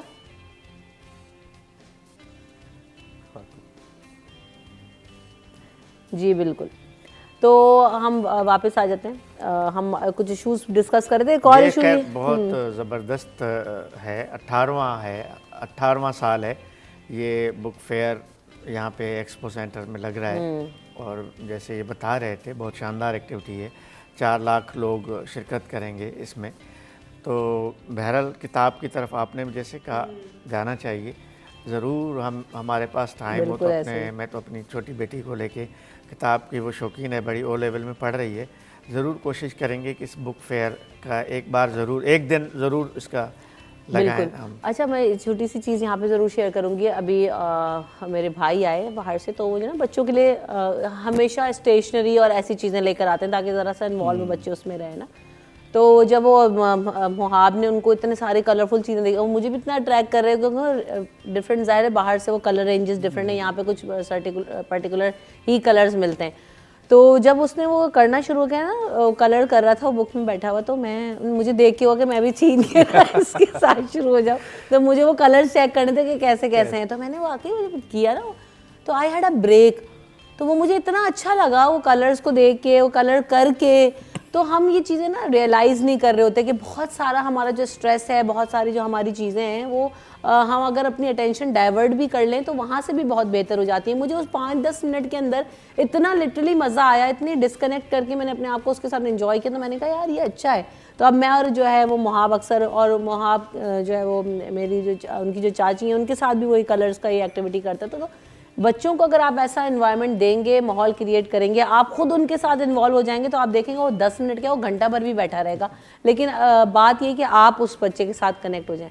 बहरहाल thank you so much Ayaz, आप आए शो में। अयाज जमाली साहब, आपके आमद और वक्त का बहुत शुक्रिया। वक्फे की तरफ बढ़ते हैं, वक्फे के बाद वापस आएंगे। जॉन एलिया साहब की बरसी भी है आज, उस हवाले से भी बात होगी, और एक और टॉपिक होगा for discussion after this break. Welcome back in the show. जाने से पहले जैसे मैंने जिक्र किया था कि जॉन एलिया साहब की बरसी मनाई जा रही है। 2002 में वो रुखसत हो गए। और उनके बारे में मुनफरिद बात ये कि बहुत कम लोग ऐसे होते हैं कि जिनके जाने के बाद वो अमर हो जाते हैं। जब वो ज़िंदा रहे तो उनकी ज़िंदगी के अंदर जो है ना कोई इतने बड़े मजमू उनके शाया नहीं हुए जो उनकी रुखसत के बाद उनके किसी दोस्त ने उनका सारा कलाम जमा किया और जो है वो मजमुए फिर शाया होना शुरू हुए, लोगों के अंदर और ज़्यादा रिकग्निशन बढ़ी। तो ज़रा किस तरह से उनकी उम्र गुजरी, पहले इस हवाले से एक पैकेज भी तैयार किया है, वो देख लेते हैं। और एक शेर भी याद आ गया कि उम्र गुजरेगी इम्तिहान में क्या, जॉन एलिया साहब लिखते हैं, उम्र गुजरेगी इम्तिहान में क्या, दाग ही देंगे मुझको दान में क्या, दाग ही देंगे मुझको दान में क्या, मेरी हर बात बेअसर ही रही, मेरी हर बात बेअसर ही रही, नुक्स है कुछ मेरे बयान में क्या। तो आइए पहले ज़रा उनकी ज़िंदगी पर और उनके बारे में जान लेते हैं पैकेज के थ्रू, उसके बाद जो हमारे साथ मेहमान मौजूद हैं उनका तारुफ करवाइए।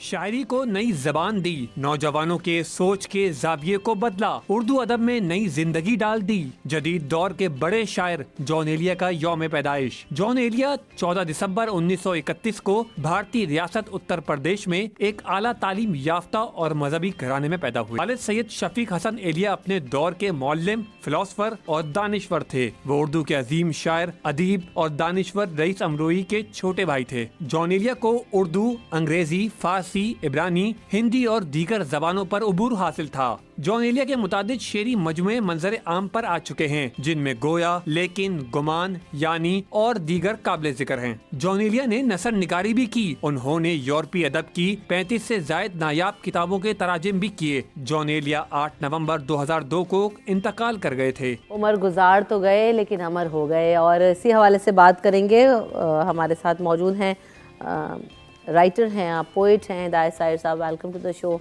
और साथ साथ हमारे साथ उमैर नजमी साहब भी होंगे, वो भी पोइट हैं, उनको भी वेलकम करते हैं शो में। तो हिदायत साहब, सबसे पहले अस्सलाम वालेकुम, कैसे हैं आप? ठीक हैं? सलाम, मैं बिल्कुल ठीक, थैंक यू सो मच, ख़ास तौर से जॉन भाई के हवाले से बुलाया।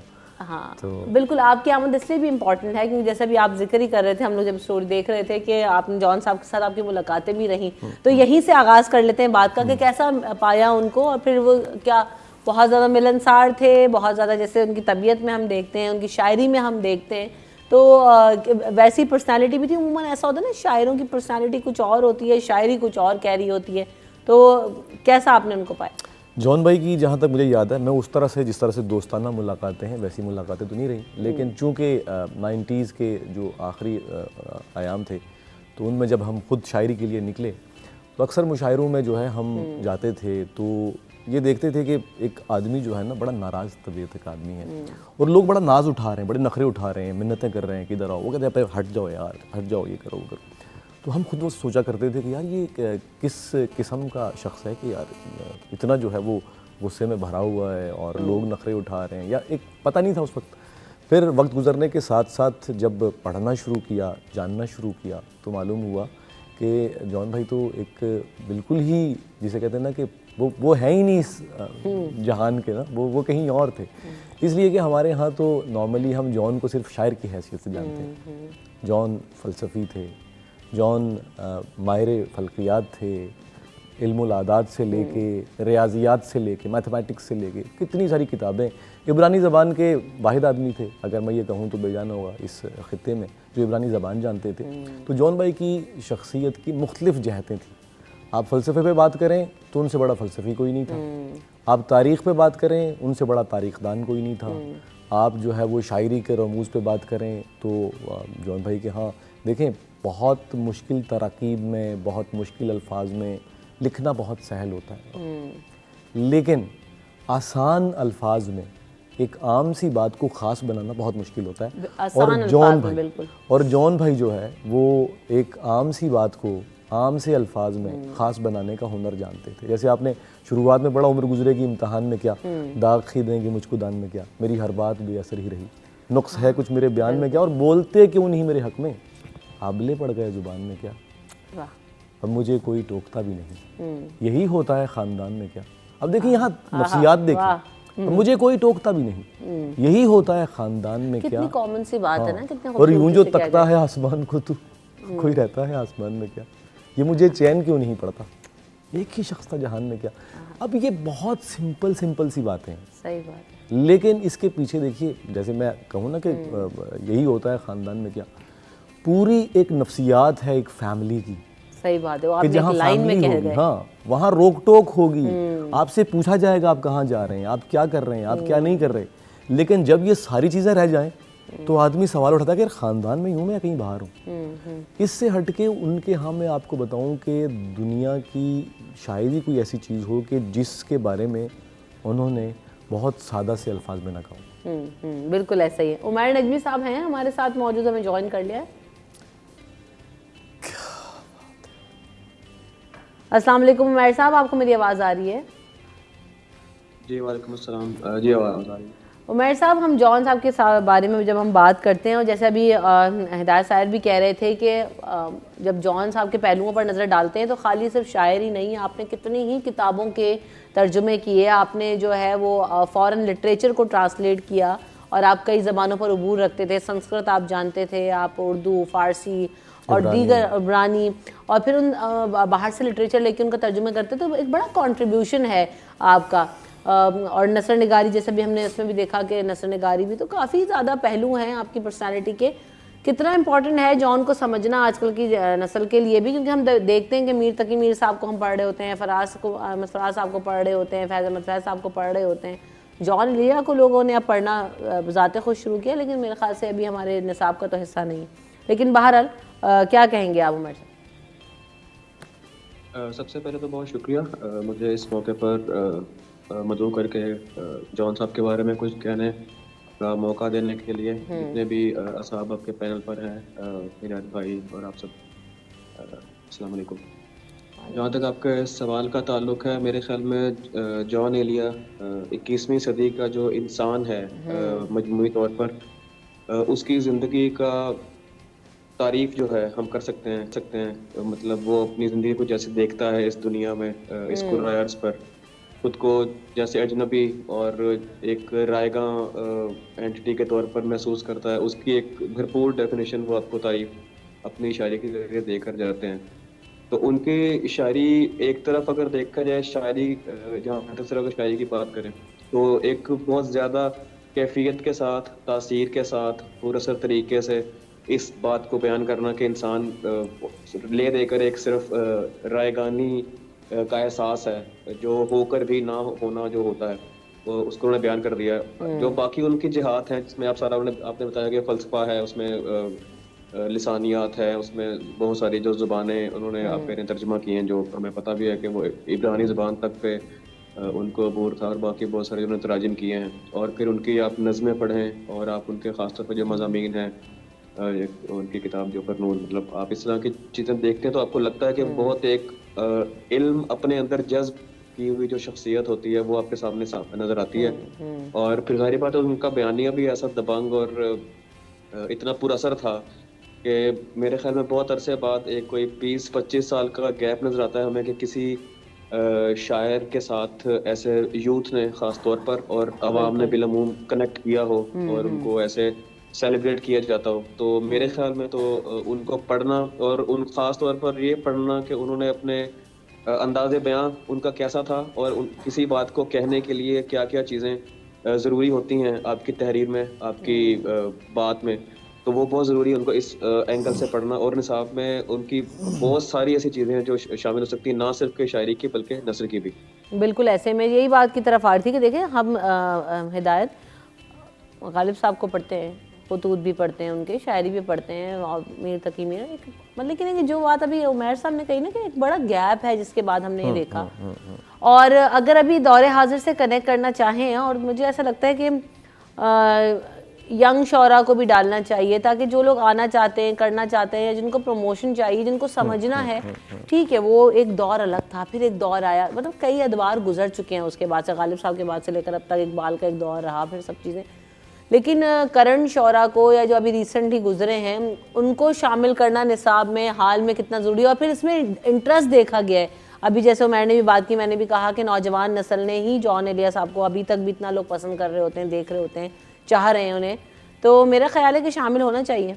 बिल्कुल, चूँकि जाहिर सी बात है कि जब हम मुख्तलिफ़ एरा में देखते हैं कि मुख्तलिफ़ लोग हमारे निसाब का हिस्सा बनते हैं, और ख़ास तौर पे वो शोराए कराम जो कि हर ख़ास अवाम में बहुत मकबूलियत रखते हैं। वो कोई ना कोई ख़ास वजह होती है तभी मकबूलियत रखते हो। फिर जॉन भाई के यहाँ एक ख़ास बात जो है ना कि जो ज़बान के मामलात हैं उनके वो बड़े खूबसूरत हैं, बड़ी खूबसूरती से उन्होंने ज़बान को इस्तेमाल किया। मुहावरा, ज़बान, लफ्ज़ियात, ये तमाम चीज़ें बहुत खूबसूरती से आई हैं। तो निसाब का हिस्सा बनेंगे तो ज़ाहिर सी बात है ज़्यादा बेहतर इसलिए रहेगा कि आने वाली नस्ल जो है वो उनको निसाब में पढ़ने के बाद ही बेहतर तरीके से समझ सकती है। और फिर जॉन भाई के यहाँ एक ख़ास बात जो होती है ना, देखिए कि एक शायर जो है वो किस तरह से माशरे की नफ्सियात को समझता है। फराज के यहाँ हमें लगता है कि वो माशरे की नफ्सियात पे, नफ्स पे उसका हाथ था, उसने वही लिखा जो लोग सुनना चाहते थे या लोगों का एक मयार था। तो एक अच्छा लिखारी जो है ना वो एक अच्छा कम्युनिकेटर पहले होता है। बिल्कुल। तो जॉन भाई के यहाँ जो कम्युनिकेशन की स्किल्स हमें दिखाई देती हैं, तो उन कम्युनिकेशन स्किल्स को देख के हमें लगता है कि बिल्कुल उनको निसाब का हिस्सा होना चाहिए और वो निसाब का हिस्सा रहेंगे तो ज़्यादा बेहतर रहेगा। और उसके बाद मैं ये समझता हूँ कि आने वाली जो बाकी नस्लें या बाकी जो लोग हैं जो अदब के लिए काम कर रहे हैं वो भी बेहतर तरीके से जो है उन्हें भी लगेगा कि हाँ कहीं सताइश मौजूद है, तो वो भी फिर उस दिल जमाई के साथ काम करके आगे बढ़ सकते हैं। बिल्कुल ऐसे। उमर साहब एक और चीज़ ये कि मैं जब देख रही थी चीज़ें तो जॉन एलिया साहब ने बड़ी छोटी उम्र से जो है ना वो लिखना शुरू किया। 8 साल की उम्र में जो है ना वो खुतूत लिखा करते थे और अपनी जो है इमेजिनरी महबूबा को वो ख़त लिखा करते थे। तो मतलब एक बहुत बेसिक, आप देखें ना कि जब हम प्रोसेस की बात करते हैं या आपके दिमाग की बात करते हैं या आपके जो है ना वो थॉट की बात करते हैं, तो वो बहुत यंग एज से वो कैरी कर रहे थे। और फिर वो सोच, और फिर ज़ाहिर है वो फैमिली में भी था, उनके वालिद साहब भी मशहूर जर्नलिस्ट भी रहे और जो है ना वो भी लिखारी रहे। और मेरे साहब तो वो उनकी ये बहुत सारी चीज़ें, जैसे आपने इस तरफ इशारा भी दिया कि हाँ वो नसर भी लिखते रहे, वो शायरी भी करते रहे, खुतूत भी उनके कुछ मौजूद हैं। उमर जी बिल्कुल।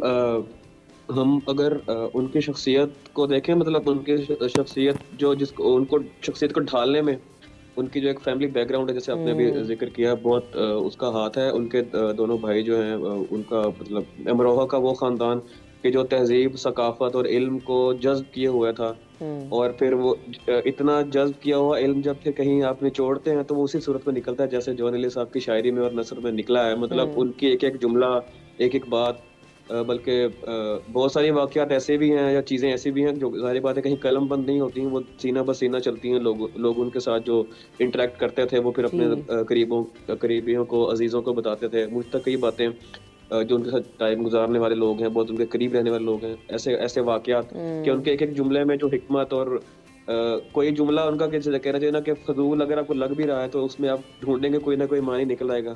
बिल्कुल। तो ऐसी शख्सियत के साथ तो मेरे ख्याल में इसमें कोई दो राय नहीं है। और वही बात कि उन्होंने इतना ज्यादा छोटी उम्र से ही उन सारी चीजों को अपने अंदर जज्ब किया और उसको उनकी शख्सियत का हिस्सा बन चुके था। आप कहना चाहिए ना कि इल्म अगर किसी आदमी के अंदर उसकी ज़ात का हिस्सा बन जाता है तो वो जाहिर बात है फिर जब भी बाहर निकलेगा वो अपनी उसी रिफाइंड फॉर्म में बाहर निकलेगा। वो फिर रॉ नहीं रहता कि आपकी कोई चीज़ ऐसी बस फेंकने वाली है। आपकी हर चीज़ अगर देखिए तो उसमें से कोई मानी बरामद होगा। बड़े मज़े की बात यह है कि मुझे जाहिर सी बात है आप चीज़ों को और ज़्यादा देखते हैं, पढ़ते हैं, जानते हैं लोगों के बारे में, तो आपको अंदाज़ा होता है।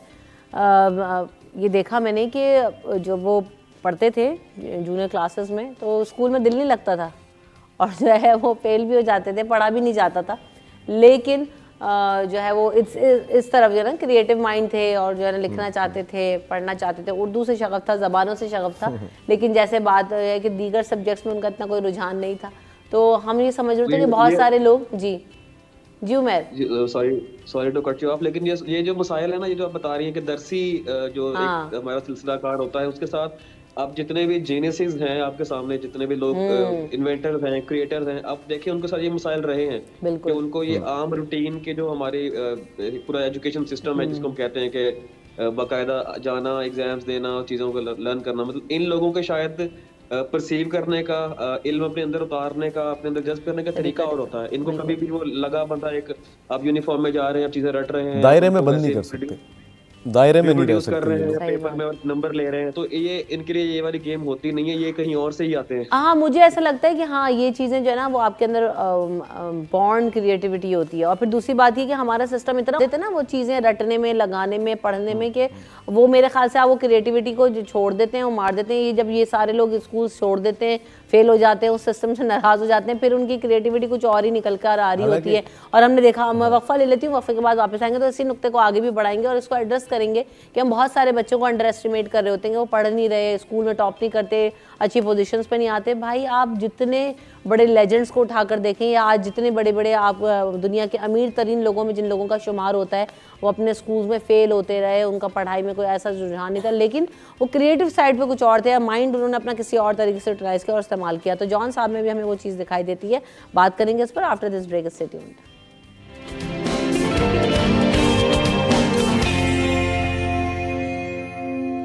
सिटी एट 10 में आपको एक बार फिर कहेंगे खुश आमदी। जॉन भाई की बात हो रही है और जैसे हम जाने से पहले भी जिस नुक्ते की बात करते हैं कि क्रिएटिव लोग कुछ और ही होते हैं, उनका जो स्टाइल होता है, उनका जो सोचने का और दुनिया को देखने का नज़रिया होता है वो कुछ और ही होता है। जॉन भाई का एक शेर मैं भी शेयर जो है ना शेयर कर देती हूँ, फिर आप भी कुछ सुनाइएगा और उमैर से भी कुछ सुनेंगे।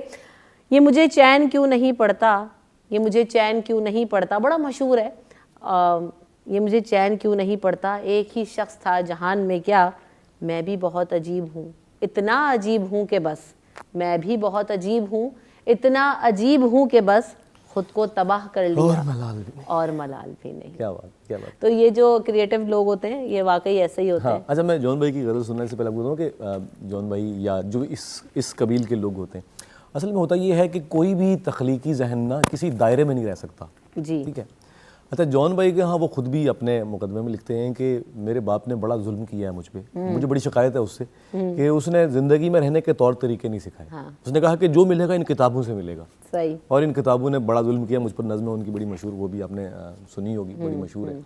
तो कहने का मतलब यह है कि जितने भी इस तरह के लोग होते हैं उनका अपनी ही कायनात होती है, उनके सोच के दायरे अलग ही समतों में घूम रहे होते हैं, अलग ही तरफ देख रहे होते हैं, अलग ही चीज़ें कर रहे होते हैं। जॉन भाई के यहाँ एक बड़ी ख़ास चीज़ मुकालमा उनकी शायरी में जो मिलता है कि जैसे आप रूबरू बैठ के किसी से मुकालमा कर रहे हैं ना, जैसे मैं अगर मुकालमाती, जब भी कोई मुकालमाती तहरीर लिखेगा ना, गज़ल लिखेगा, तो जॉन भाई की छाप लगेगी उस पर। हाँ। जॉन भाई की एक दो बातें मुझे याद पड़ती हैं। आखिरी ज़माने की बात है, उनके रेडियो पे एक दफ़ा आए थे, तो वहाँ पे बैठे थे लोग, उनको कहा यार जानी जो शायर, जो अदीब आपको अच्छा लगे ना उससे बचो, उससे नफ़रत करो। अच्छा। तो किसी ने कहा ये क्या बात हुई, तो कहने लगे उससे नफ़रत नहीं करोगे तो तुम इतने उसके रंग में रंगे जाओगे कि तुम्हारा लिखा हुआ उसी का लिखा हुआ मालूम होगा। ठीक है, उसको पढ़ो लेकिन उसको ना उससे अकीदत नहीं करो, उसको आप ओढ़ना बिछौना नहीं बनाओ, वरना वो खा जाएगा आपको। ठीक है। और जॉन भाई तो कितने अब बबर शेर इश्तहा है मेरी, शायरों को तो खा चुका हूँ मैं, जॉन भाई कहते थे ना खुद। तो खैर उनके मुकालमे की मैं बात कर रहा था, मुकालमाती गज़ल। ये गम क्या दिल की आदत है, नहीं तो किसी से कुछ शिकायत है, नहीं तो कितना सिंपल है। किसी के बिन, किसी की याद के बिन जिए जाने की हिम्मत है, नहीं तो किसी सूरत भी दिल नहीं लगता। हाँ, तो कुछ दिनों से ये हालत है, नहीं तो। अब देखें ना कितना सिंपल और ऐसे बिल्कुल जैसे अपने महबूब को सामने बिठाकर आप उससे बात कर रहे हैं, उसका जवाब भी ले रहे हैं। ठीक है।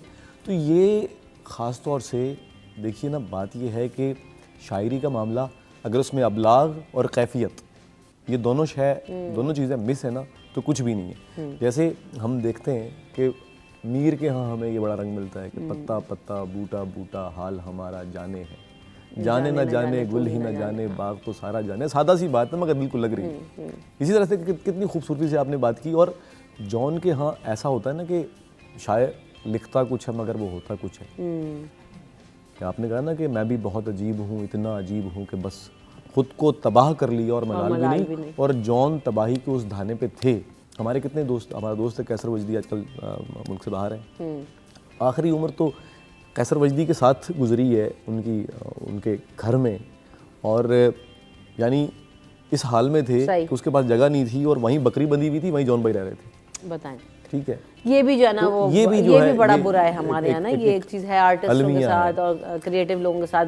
उमैर साहब को भी शामिल कर लेते हैं। उमैर नजमी, आप भी कुछ सुना दें जॉन भाई से, आपका कोई पसंदीदा कलाम हो। जी बिल्कुल, मैं उनकी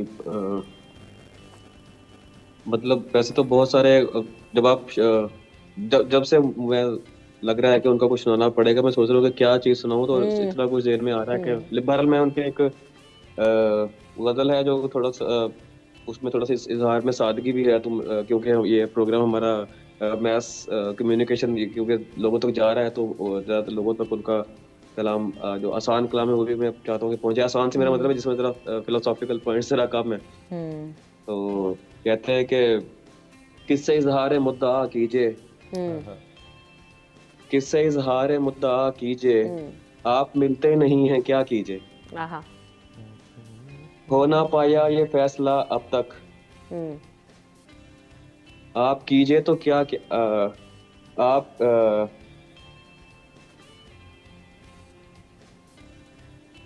जी। हो ना या आप थे जिसके चारागर वो जवां, आप थे जिसके चारागर वो जवां, सख्त बीमार है दुआ कीजिए। वाह। आप थे जिसके चारागर वो जवां, सख्त बीमार है दुआ कीजिए, एक ही फन तो हमने सीखा है, जिससे मिली है एक ही फन तो हमने सीखा है। अब इस शेर में जवान साहब के सारे जो कहते हैं ना कि वो मैं कह रहा था कि पुर असर और अपना आप बयान करना कि एक ही फन तो हमने सीखा है, जिससे मिलिए उसे खफा कीजिए।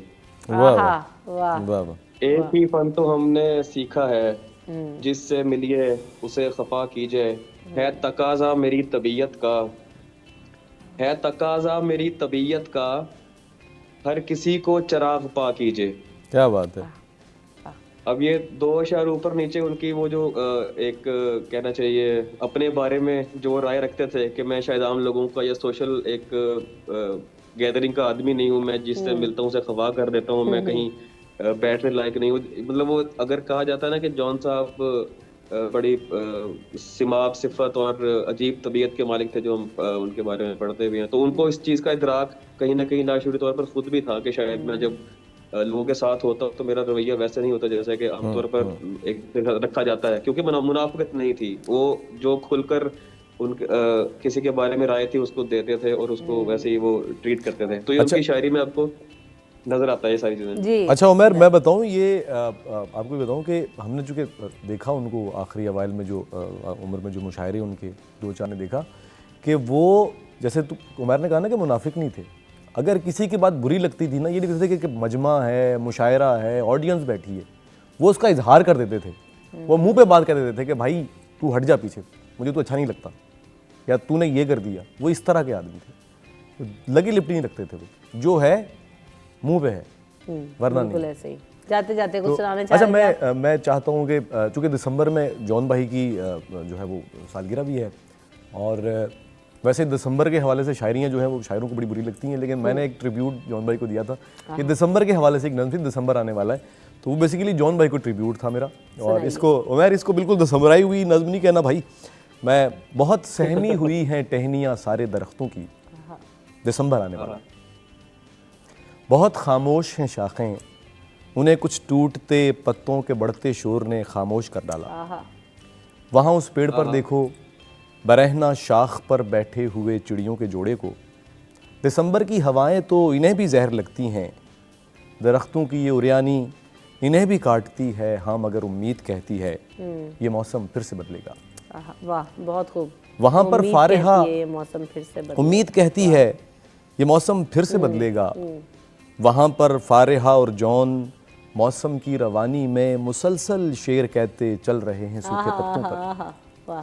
वहाँ पर फारिहा और जॉन मौसम की रवानी में मुसलसल शेर कहते चल रहे हैं सूखे पत्तों पर, उन्हें मौसम बदलने का ज़रा भी दुख नहीं शायद, कि अपने जॉन तो दिल के हर एक मौसम से वाकिफ़ हैं। क्या बात है। वाह। वहाँ पर फारिहा और जॉन मौसम की रवानी में मुसलसल शेर कहते चल रहे हैं सूखे पत्तों पर, उन्हें मौसम बदलने का ज़रा भी दुख नहीं शायद, कि अपने जॉन तो दिल के हर एक मौसम से वाकिफ़ हैं। इधर मैं हिज्र का मारा हर एक मंज़र से कहता हूँ, इधर मैं हिज्र का मारा हर एक मंज़र से कहता हूँ, ख़िज़ा के बाद फिर एक दिन बरहना सारी शाखों पर बहुत से फूल आएंगे, आहा वाह। हरी शाखों पे चिड़िया फिर से आकर गीत गाएगी, मगर मैं हिजर की ऐसी ख़िज़ा से जुड़ चुका हूँ अब कि जिसके सारे लम्हों में दिसंबर की हवाएं हैं, सदाएं हैं, सदाएं हैं। वाह, बहुत तो ये जॉन भाई को ट्रिब्यूट दिया था मैंने, तो मैंने कहा मैं पेश बहुत करूंगा। अच्छा है। इसी नुक्ते पर आपसे भी वक्त क्योंकि ख़त्म हो गया है, इजाज़त चाहेंगे। बहुत शुक्रिया for coming in the show. Umair साहब, आपने वक्त दिया, आपकी भी आमद और वक्त का बहुत शुक्रिया। जॉन भाई जो है सभी के लिए जो है वो अमर हैं और अमर रहेंगे। और बहुत सारे लोग वाकई ऐसे होते हैं ना कि दुनिया से चले जाने के बाद भी लोग उनसे उतनी ही मोहब्बत करते हैं, लोग उन्हें उतना ही चाहते हैं, लोग उनके बारे में उतना ही जानना चाहते हैं, क्योंकि मरे हुए के बारे में कौन इतना जानना चाहता है। लेकिन नहीं, वही वाली बात है कि अगर आप क्रिएटिव हैं, आप कोई हुनर रखते हैं, आप उसमें एक्सेल करते हैं, तो आप बहुत कुछ कर सकते हैं और दुनिया में अपना नाम बना सकते हैं। उसमें से एक जॉन एलिया भी है। इसी नुक्ते पर ब्रेक ले लेते हैं, ब्रेक के बाद हाजिर होंगे।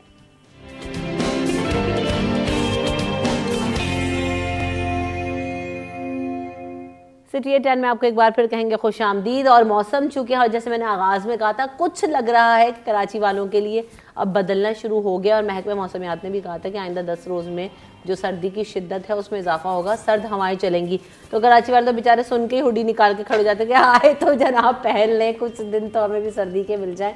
लेकिन ये जो सीज़न होता है ना सर्दी का, ये बहुत इफेक्टिव होता है। उसकी वजह ये है कि हम समझते हैं ओह सर्दी आ गई, बस अब कम्बल में घुस जाओ जी, ख़त्म। नहीं, लेकिन इसके इतने बेनिफिट्स हैं अगर आप इसको अच्छे तरीके से गुजारें और इस सीज़न में जो अल्लाह ताला ने नेमतें उतारी हैं उनसे महसूस हों। अब आप देखें, जो इसमें हम बात करेंगे, हमारे जो मेहमान होंगे उसमें ज़्यादा बेहतर तरीके से आपको गाइड करेंगे, रोशनी डालेंगे कि बहुत सारे फ्रूट्स ऐसे आ रहे होते हैं, ड्राई फ्रूट्स का आप इस्तेमाल कर सकते हैं जो बहुत ही पावरफुल होते हैं, बहुत ही फुल ऑफ न्यूट्रिशन होते हैं। वो हम अमूमन इतना ज़्यादा तवातुर से गर्मी में इस्तेमाल नहीं कर सकते, लेकिन कराची वालों के लिए ख़ास तौर पे, क्योंकि अपर एरियाज़ में तो आप सारा साल भी खा लें तो नो प्रॉब्लम, लेकिन कराची वाले जब इतनी गर्मी होने लगी है तो आप इस्तेमाल करते हुए भी सोचते हैं। तो जब ये सीज़न आता है तो हमें कौन कौन सी ग़िज़ाएँ हैं जिनका इस्तेमाल करना चाहिए, वो आपकी बॉडी के लिए बहुत ज़्यादा हेल्पफुल हैं, सेहतमंद आपको रखने में मुआविन साबित हो सकती हैं। आज हम उस पर बात करेंगे कि सर्दी के सीज़न को एंजॉय कैसे करें, क्या खाएं, क्या पिएं और क्या हम इसमें कर सकते हैं। इस हवाले से बात करेंगे। मेरे साथ डॉक्टर अरीज मौजूद है जो कि न्यूट्रिशनिस्ट हैं। Welcome to the show doctor Areej, कैसी हैं आप? ठीक, आप कैसे हो? अल्हम्दुलिल्लाह बिल्कुल ठीक ठाक। साथ साथ मेरे साथ हर्बलिस्ट हैं उमैरा, वो भी मौजूद हैं। Welcome to the show Umaira, कैसी हैं आप? अल्हम्दुलिल्लाह अच्छी लग रही हैं आप दोनों। Thank you. अपने अलावा सुबह से सारे मर्दों को देख रही तो जो है ना, और दो खवातीन साइड पे आ गई तो अच्छा लग रहा है यार, अच्छी बात है ना। सर्दियों में मुझे सबसे ज़्यादा इंतज़ार होता है कि यार अच्छे से कपड़े पहन सकते हैं, अच्छा तैयार हो सकते हैं, अच्छा खा सकते हैं आप, मतलब लेथार्जिक नहीं होते ना। हाँ, सुबह में होते हैं थोड़ा सुस्ती हो रही तो उठने का एक होता है, लेकिन सर्दी में भूख भी तो ज़्यादा लगती है, भूख ज़्यादा लगती है खाना खाने में, इसलिए मज़ा आता है। ऐसे ही तो स्टार्टिंग फ्रॉम भूख, ठीक है, तो भूख बहुत ज़्यादा लगती है। कैसे हेल्दी डाइट लें, क्या क्या सर्दियों में इस्तेमाल कर सकते हैं? ऑरेंजेस आते हैं, सिंगाड़े आते हैं, ड्राई फ्रूट्स हैं, किन चीज़ों का इस्तेमाल और कैसे कैसे करें? अब क्या सभी कुछ खा लें एक साथ? देखो फ्रूट्स वगैरह तो आते ही हैं अच्छे, लेकिन ड्राई फ्रूट्स का जैसे आपने कहा, सी फूड बहुत इंपॉर्टेंट होता है। पहले तो ये कि भूख जब ज़्यादा लगती है उसका एक चीज़ बता दूं कि पानी का इंटेक अपना अच्छा रखें, क्योंकि सर्दियों में हम लोगों का पानी का इंटेक कम हो जाता है, उसकी वजह से स्किन ड्राई होना शुरू हो जाती है, यूरिन आउटपुट कम हो जाती है, तो लोगों को यूटीआईज के भी होते हैं। तो आपका पानी का इंटेक अच्छा होना चाहिए। खाना पीने पे तो जोर देगा, लेकिन पानी का इंटेक अच्छा होना चाहिए, हाइड्रेशन अच्छी रहनी चाहिए। उसके अलावा आप देखो सर्दियों में जो बेसिक चीज़ें जो हमें अच्छी लगती हैं, हमारे अगर आप कल्चरल चीज़ें देखो, हमें क्या पसंद आता है, हम लोग स्पाइसेस खाने, निहारी, पाए, ये ज़्यादा बनना शुरू हो जाते हैं, और हलवा जात जो होते हैं, मिठाइयाँ, हलवे बहुत बनते हैं। तो ये मेरे पास तो अक्सर पेशेंट्स आके कहते हैं, क्योंकि शादियों का भी सीज़न आ जाता है और खाने का भी शौक हो रहा होता है, फिर वेट भी कम रहे डॉक्टर अरीज और खा भी नहीं सब कुछ। ये बड़ा ट्रिकी क्वेश्चन है। डॉक्टर अरीज बेचारी क्या करें?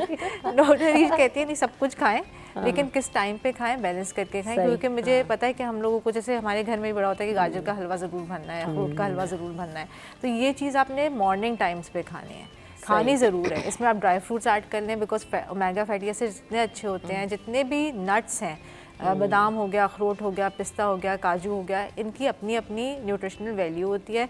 अच्छा, अगर आप मिक्स करके लेंगे ना तो दैट विल बी एक्सीलेंट। कभी भी एक नट पे फोकस ना करें, मिक्स नट्स लें हमेशा। अच्छा, ऐसा हो रहा होता है कि किसी को बादाम पसंद है ना, तो जी बादाम ही बादाम खाते रहेंगे। हाँ, अखरोट पसंद है, मैं तो चुन चुन के है ना अपनी पसंदीदा चीज़ें खा लेती हूँ। लेकिन हाँ, जैसे आपने बताया कि हर चीज़ की एक अपनी वो वैल्यू है, वो आपको ऐड करता है। तो हमारा अभी इस सीज़न में आप क्या रिकमेंड करते हैं? ड्राई फ्रूट्स कितने फ़ायदेमंद हैं? और साथ साथ एक तो मसला सब ख़वातीन का ये है ना कि एक तो मोटी हो जाएंगी, और फिर ये कि उनको स्किन भी अच्छी चाहिए, फ्रेश चाहिए स्किन, क्योंकि बहुत ज़्यादा विंटर सीजन में डल भी हो जाती है, तो ये जो खाना पीना है उसमें भी हेल्प करता है। बिल्कुल खाना पीना हेल्प करता है। रीज ने जैसे बताया कि पानी का इंटेक, क्योंकि हम गर्मियों में तो पानी का ये सोचते हैं ना कि पसीना आ रहा है तो हम ज़्यादा लथार्जिक हो जाते हैं तो पानी पी रहे होते हैं, लेकिन सर्दियों में ज़्यादा ज़रूरत होती है क्योंकि ड्राइनेस हमारी बॉडी में ज़्यादा आती है, क्योंकि हवाएं ऐसी चलती हैं। आपने देखा होगा दरख्त के पत्ते सूख के गिर रहे होते हैं जो खिज़ां का मौसम आता है सर्दी आने से पहले, तो उससे पहले आप अपना प्रिवेंशन कर लीजिए। किससे करिए?